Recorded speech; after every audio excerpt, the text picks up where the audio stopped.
హల్లెలూయా.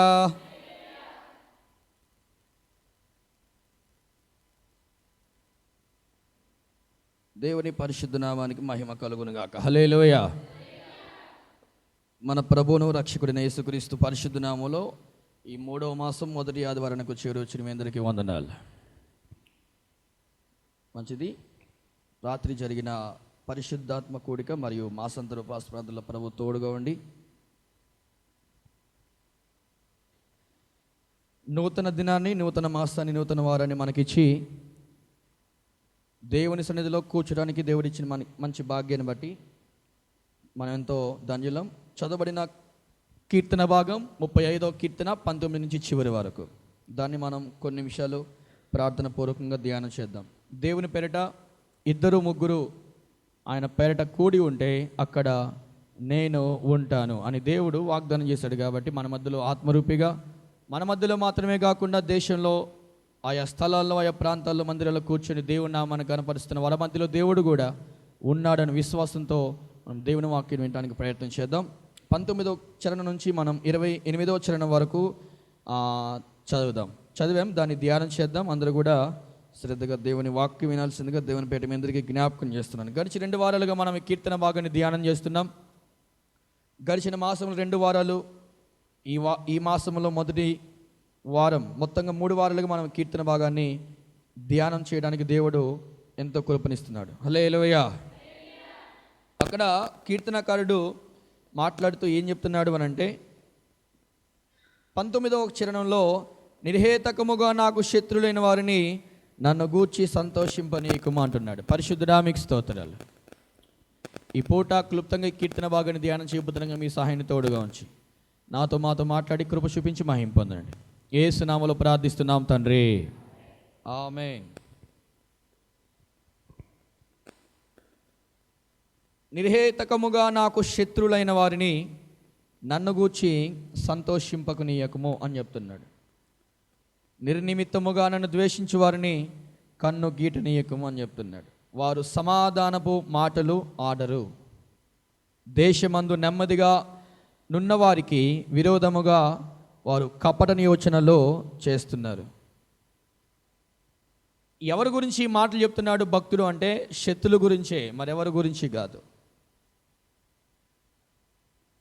దావీదు భక్తుడు శత్రుల గురించి ఈ మాటలు జ్ఞాపకం చేస్తూ దేవుని పాదాలు పట్టుకుని మొరపెట్టడం మనం చూస్తున్నాం. దావీదు భక్తుడు తనకున్న వేదనను బట్టి దేవుడు అనుగ్రహాన్ని పొందుకోవడానికి దేవుని సహాయాన్ని కోరుతున్నట్లుగా మనం చూస్తున్నాం. సాధారణంగా మనకి శత్రువులు ఎవరైనా ఎదురొచ్చినప్పుడు మనం ఏం చేస్తామంటే పక్క నుంచి వెళ్ళిపోతాం. మనకు శత్రువులు ఎదురైనప్పుడు ఏం చేస్తామంటే తలదించుకొని వెళ్ళిపోతాం.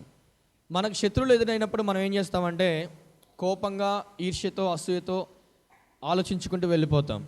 మనం ఏ విధంగా ఆలోచిస్తామో మన ఎదురుగా వచ్చే వాళ్ళు కూడా అట్లనే ఆలోచిస్తారు.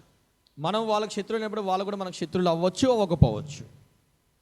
బైబిల్ చెప్తున్న విషయం ఏంటంటే లవ్ యువర్ నైబర్, నిన్ను వాళ్ళు నీ పొరుగువాడిని ప్రేమించమని లేఖనం సెలవిస్తావు.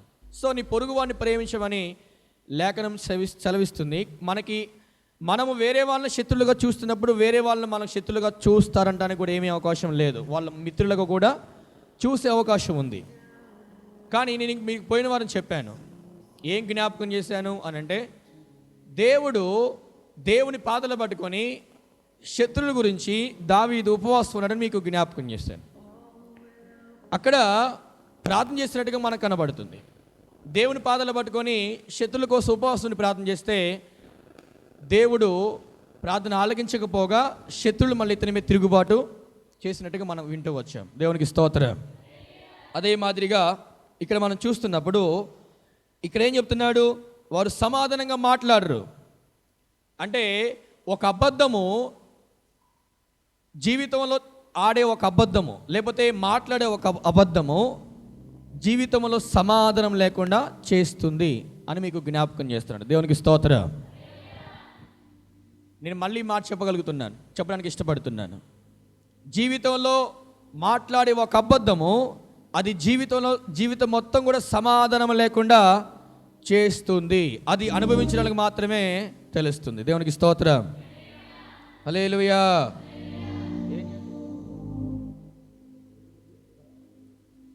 పెట్టమని చెప్పలేదు నీకు, అదిరా ఇట్లా కూర్చో.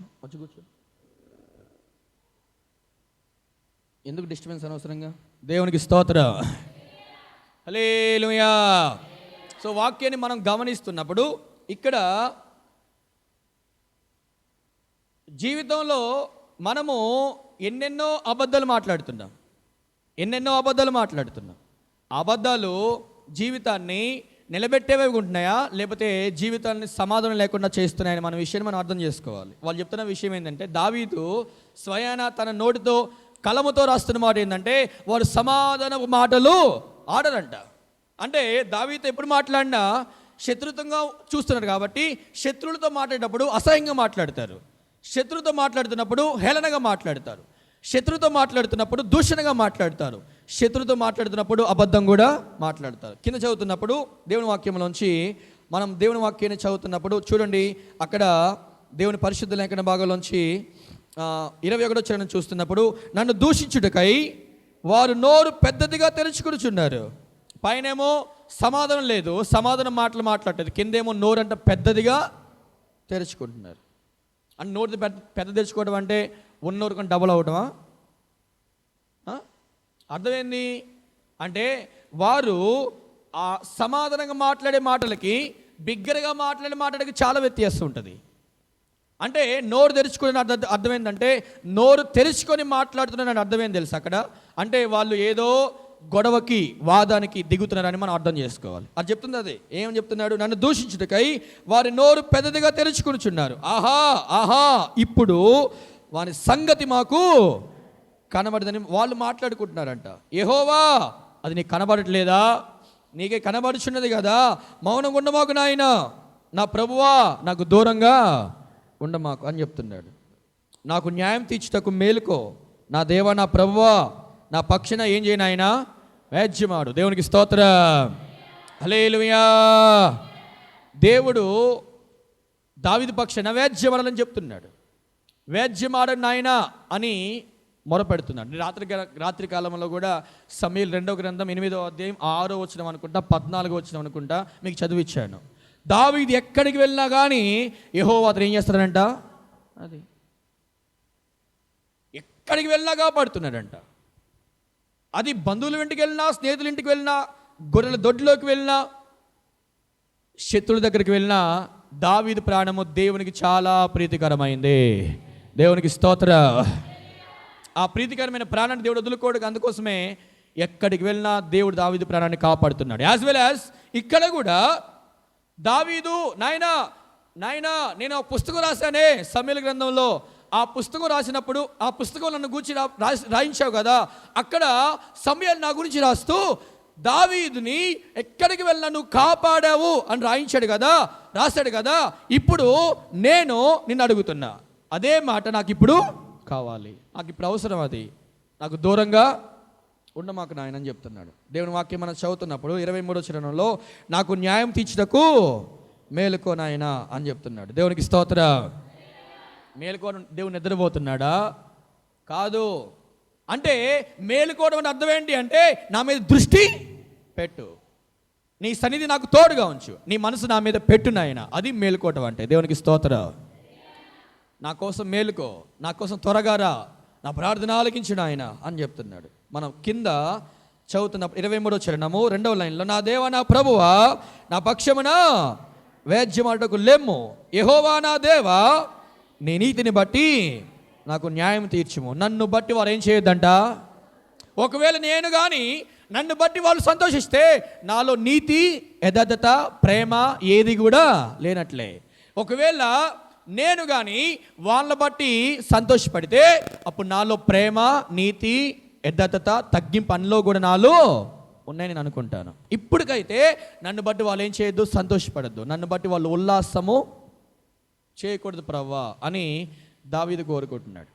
నేను ఇక్కడ మీ అందరికీ చెప్పాలనుకున్న పాఠం ఏంటంటే, గమనించాలి, మీ అందరికీ నేను చెప్పాలనుకున్న పాఠం ఏంటంటే, మీరు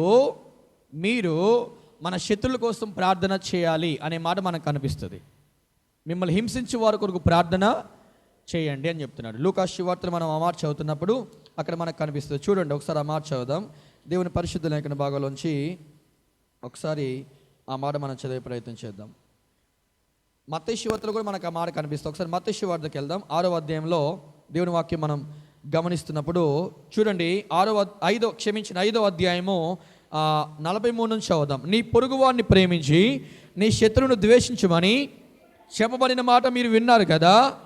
నేను మీతో చెప్పినదేమనగా, మీరు పరలోకమందున్న మీ తండ్రికి కుమారులై ఉన్నట్లు మీ శత్రువులను ప్రేమించుడి. హల్లెలూయా.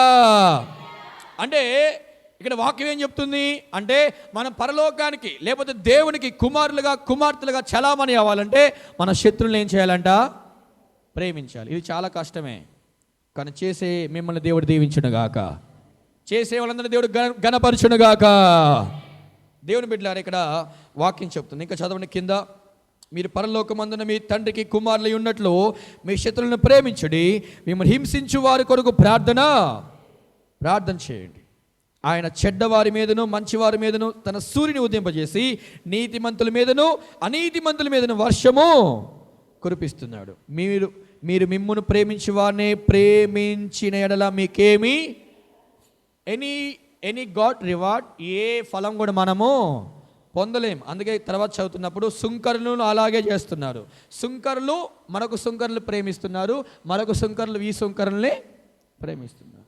There is no use. అక్కడ ఉపయోగం ఏమీ కూడా లేదు. అక్కడ మనకి లాభం ఏమీ కూడా, దెర్ ఈజ్ నో గెయిన్. అక్కడ లాభం కూడా ఏమీ. అందుకోసం ఇక్కడ చెప్తున్న మాట ఏంటంటే, మనము మనల్ని ప్రేమించే వాళ్ళని ప్రేమిస్తే మనకు ఉపయోగం లేదంట. మనల్ని శత్రువుల్ని ప్రేమిస్తే అది మనకు ఉపయోగము, మనకు ఆశీర్వాదం, మనకు సమాధానం కూడా. దేవునికి స్తోత్రం. తర్వాత చదువుతున్నప్పుడు కింద చూడండి, నేను ముగిస్తున్న ఒక 5-10 నిమిషాలు. దేవుని పరిశుద్ధ లేఖన భాగంలో 47, మీ సహోదరులకు మాత్రము వందనము చేసిన ఎడల మీరు ఎక్కువ చేయించున్నదేమి అక్క ప్రైజ్ లార్డ్ అని మనతో ప్రేమతో మాట్లాడే వాళ్ళకి ఏం చెప్తాను తెలుసా? అక్క వందనాలు, అక్క బాగున్నారా, అన్న ప్రైజ్ లార్డ్, అన్న మీకు శుభం కలుగును గాక అంటే ఉపయోగము ఏం లేదు. మరొకసారి మాట చదవండి. మీ సహోదరులకు మాత్రం వందనము చేస్తే మీరు ఎక్కువ చేసేది ఏంది? మిగతా వాళ్ళు కూడా అట్లా చేస్తున్నారు కదా. మీరు నాకు చెప్తున్నారు, నేను మీకు చెప్తున్నాను, మనందరం వేరే వాళ్ళు చెప్తున్నాం. కానీ అక్కడ దేవుడు కోరుకుంటుంది ఏంటంటే శత్రువులను ప్రేమించాలి, శత్రువులకు వందనము చేయాలి. దేవునికి స్తోత్రం. హల్లెలూయా. ఇప్పుడు క్రైస్తవులు ఏం చేస్తాము? క్రైస్తవులు శత్రువులు ఉంటారు, అన్యుల్లో కూడా మనకి ఏముంటారు? శత్రువులు ఉంటారు. క్రైస్తవులు ఏం చేస్తామంటే వందనాలు లేకపోతే ప్రైజ్ లార్డ్ అని చెప్తాం. ఒకవేళ అన్యుల్లో ఉండి ఏం చేస్తారు? నమస్తే, బాగున్నారా అని ఏం చేస్తాము? విష్ చేస్తాం. దేవుడు ఏం కోరుకుంటున్నాడు అంటే పలకరింపు కోరుకుంటున్నాడు. దేవుడు ఏం కోరుకుంటున్నాడు అంటే పశ్చాత్తాపాన్ని కోరుకుంటున్నాడు. దేవుడు ఏం కోరుకుంటున్నాడంటే శుద్ధమైన తగ్గింపు గల హృదయాన్ని దేవుడు కోరుకుంటున్నాడు. దేవునికి స్తుతి కలుగునుగాక. ఇప్పుడు మనం ఏం చేయాలి చూడండి, చివరి చరణము చూడండి, మరొకసారి 47 చదువుదాం. మీ సహోదరులకు మాత్రము వందనము చేసిన ఎడల మీరు ఎక్కువ చేయించున్నదేమి? అన్యజనులు కూడా అట్లాగూ పైన సుంకలు చేస్తున్నారు, కింద అన్యజనులు కూడా. ఇప్పుడు వాళ్ళకి మనకి ఏమైనా సంబంధం ఉందంటే చాలా సంబంధం ఉంది. క్షమించండి, చాలా తేడా ఉంది. వాళ్ళకి మనకి ఏం తేడా అంటే సుంకరులు అన్యులు మనకి సంబంధించిన వాళ్ళు కాదు. సుంకరులు అన్యులు మనకి మన త్రోవలో ఉన్న వాళ్ళు కాదు. అంటే వాళ్ళే అట్లా శుభాలు పలుకుతున్నప్పుడు మనము శత్రువుల్ని ప్రేమిస్తే ఇంకా శుభాలు దేవుడు మనకి మీదకి కుమ్మరిస్తూ ఉంటాడు. దేవునికి స్తోత్రం.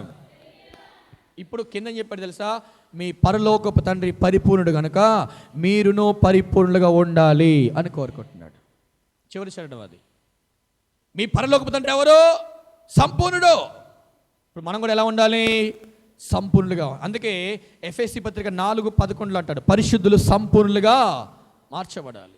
అందుకోసమే పరిశుద్ధాత్మ దేవుడు మనకి చూడండి, నాకు మాట ఒకసారి ఎఫెసీ పత్రికలోంచి దేవుని వాక్యం మనం చదువుతున్నప్పుడు నేను ముగిస్తున్నాను. చూడండి, ఎఫెసీ పత్రిక బహుశా 4వ అధ్యాయం అనుకుంటాను. ఒకసారి చదువుదాం. దేవుని పరిశుద్ధ లేఖన భాగంలోంచి 13 చరణం చదువుదాం. 4:13. పరిశుద్ధులు ఏం కావాలంట అంటే యేసుక్రీస్తు ప్రభువు వారు పరిశుద్ధత అనే మెట్టు నుంచి సంపూర్ణత అనే మెట్టులోకి వెళ్ళిపోయాడు. ఈరోజు మనం ఇంకా పరిశుద్ధులనే మెట్టులోకే రాలేదు. పరిశుద్ధులనే మెట్టులోకే రాలేకపోతున్నాం. కాబట్టి నేను ముగింపులో మీ అందరికీ జ్ఞాపకం చేస్తూ తెలియపరుస్తున్న మాట ఏంటంటే, అక్కడ దావీదు ఒక మాట అంటున్నాడు, నన్ను బట్టి వాళ్ళు సంతోషంగా ఉండకూడదు. తర్వాత చదవండి ఏమన్నాడు చూడండి ఒకసారి, నేను ముగిస్తున్నాను. చూడండి ఏమంటున్నాడు, దేవుని పరిశుద్ధ లేఖన భాగం నుంచి 25వ చరణం. ఆహా మా ఆశ తీరెను అని మనసులో వారు ఏం చేయొద్దు, అనుకోవద్దు. వాని మృంగివేసిమని వారు చెప్పుకోవద్దు.